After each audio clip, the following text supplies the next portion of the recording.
దేవుని అతి పరిశుద్ధ నామానికి మహిమ కలుగును గాక. ఈరోజు ఫర్ టుడే వాక్య సందేశంలోనికి మిమ్మల్ని అందరినీ ప్రేమపూర్వకంగా ఆహ్వానిస్తున్నాను. ఎలా ఉన్నారు?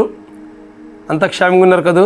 ఈరోజు వాక్య సందేశం ఉంటుంది. మీ అందరికీ మన ప్రభువును మన రక్షణకర్త అయిన యేసుక్రీస్తు ప్రభు వారి అత్యున్నతమైన నామంలో లైఫ్ చర్చ్ వైజాగ్ నుంచి మీకు శుభం తెలియజేస్తా ఉన్నాను. ఈరోజు అపోస్తలుడైన పౌలు కొరింథీయులకు రాసిన 2వ పత్రిక 9వ అధ్యాయం 8వ వచనం చదువుకుందాం. అన్నిటి యందు ఎల్లప్పుడూ మీలో మీరు సర్వసమృద్ధి గలవారై ఉత్తమమైన ప్రతి కార్యము చేయుటకు దేవుడు మీ యెడల సమస్త విధమైన కృపను విస్తరింపచేయగలడు. పౌలు కొరింథీ సంఘానికి ఈ ఉత్తరం రాస్తూ వారు సర్వసమృద్ధి గలవారై ఎలా ఉండగలరో, దేవుని కృపను వారి పట్ల ఎలా విస్తరింపజేస్తాడో ఆ విషయాలన్నీ పౌలు కొరింథీ సంఘానికి తెలియజేస్తా ఉన్నాడు. ఇక్కడ మనం చూసినట్లయితే అన్నిటి యందు ఎల్లప్పుడూ మీలో మీరు సర్వసమృద్ధి గలవారై ఉత్తమమైన ప్రతి కార్యము చేయుటకు దేవుడు మీ యెడల సమస్త విధమైన కృపను విస్తరింపజేయగలడు. దేవుడు ఎప్పుడు కూడా మనల్ని సర్వసమృద్ధిగా ఉండాలని,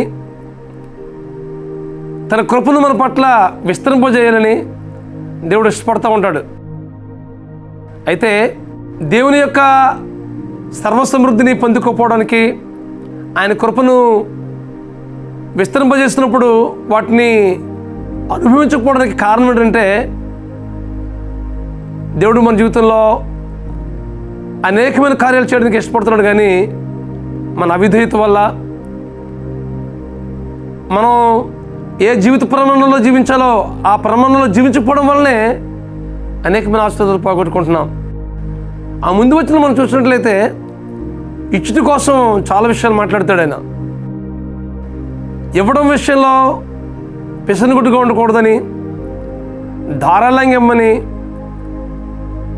అలా ధారాళంగా ఇచ్చేవారికి దేవుడు తన సర్వసమృద్ధిని ఇస్తాడని దేవుడు వాగ్దానం చేస్తున్నాడు.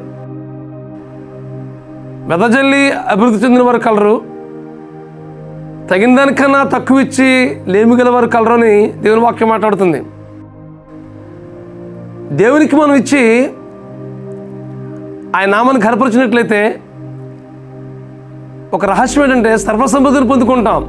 దేవుని దగ్గర మనం ఖర్చు పెట్టే ఖర్చు అది ఇన్వెస్ట్మెంటే, అది అయిపోయింది కాదు, అది దాచుకున్నది. అది రెండంతల ఆశీర్వాదాలతో దేవుడు ఇస్తాడు. విషయాన్ని మీరు గమనించవలసిందిగా ప్రభు పేట మీకు మనం చేస్తున్నాను. దేవుడు మనకి 24 గంటలు ఇస్తున్నాడు. 24 గంటల్లో కనీసం దశమ భాగం ఎన్ని గంటలు? 2 గంటల 40 నిమిషాల కంటే ఎక్కువ, 2 గంటల 40 నిమిషాల కంటే ఎక్కువ సమయం దేవుని సన్నిధిలో మనం గడిపినప్పుడు అనేకమైన ఆశీర్వాదాలు పొందుకుంటాం. అలా గడపకపోవడం వల్లనే మన జీవితంలో సమృద్ధి లేదు.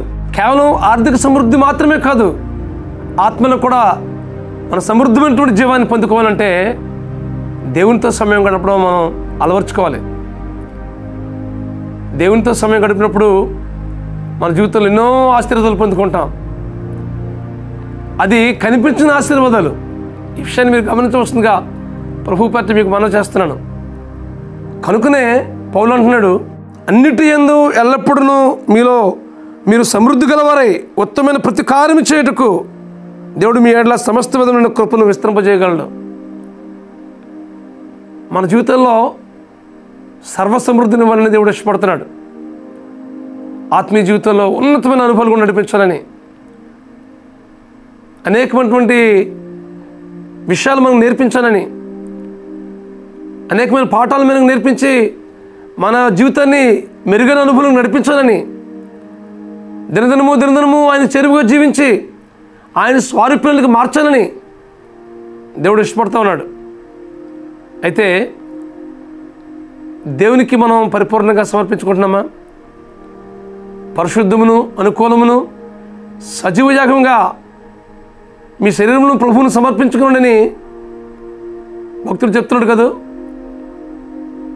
కాబట్టి పరిశుద్ధంగా అనుకూలంగా మనకు మనంగా సమర్పించుకున్నప్పుడు మన జీవితంలో సర్వసమృద్ధిని చూస్తాం.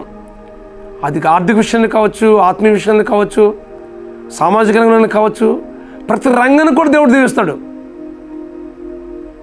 కాబట్టి అలా దీవించబడడానికి మన జీవితాన్ని పరిపూర్ణంగా ప్రభువుకు అప్పగించుకున్నప్పుడు అనేకమైన ఆశీర్వాదాలు, అనేకమైనటువంటి దీవెనలు మనం పొందుకుంటాం. అటు కృప పరిశుద్ధాత్మ దేవుడు మీకు అనుగ్రహించి నడిపించును గాక. ప్రార్థన చేసుకుందాం. పరమ స్వరూపుడా, మహాకృపగల మా తండ్రి, ఇదిగో ప్రభువా, మేము సర్వసమృద్ధి గలవారం మటుకు ఉత్తమమైన ప్రతి కార్యాన్ని మేము చేయడానికి ప్రభువా మా జీవితాల్లో మీ కృపను మా పట్ల విస్తరింపజేయమని ప్రార్థిస్తున్నాను మా తండ్రి. మీకు ఇచ్చి మిమ్మల్ని ఘనపరచేవారిగా చేయమని ప్రార్థిస్తున్నాను ప్రభువా. మా సమయాన్ని, మా ధనాన్ని, మా సమస్తాన్ని ప్రభువా మీకు ఇచ్చి, మా నిర్ణయ రంగాన్ని మీకు ఇచ్చి మీ నామాన్ని మహింపరిచేటట్లుగా, తద్వారా అనేకమైనటువంటి ఆశీర్వాదాలు మేము పొందుకునేటట్లుగా, మా జీవితంలో సర్వసమృద్ధిని మేము అనిపించేటట్లుగా మీ కృపాకార్యాన్ని మా ఏళ్ళ జరిగించి మీరు మహిమ పొందమని మా ప్రభువును మా రక్షకుడినైనా యేసుక్రీస్తు నామములో ప్రార్థించి వేడుకుంటున్నాం మా పరమ తండ్రి. ఆమేన్, ఆమేన్, ఆమేన్. మీ జీవితంలో దేవుడు సర్వసమృద్ధిని అనుగ్రహించట్లో, ఉత్తమమైన ప్రతి కార్యాన్ని చేసి మీ పట్ల దేవుడు తన కృపను విస్తరింపజేసి ఉన్నతమైన అనుభవాలు నడిపించట్లో పరిశుద్ధాత్మ దేవుడు మీకు సహాయం చేసి నడిపించును గాక. God bless you friends. Have a wonderful day. God bless you.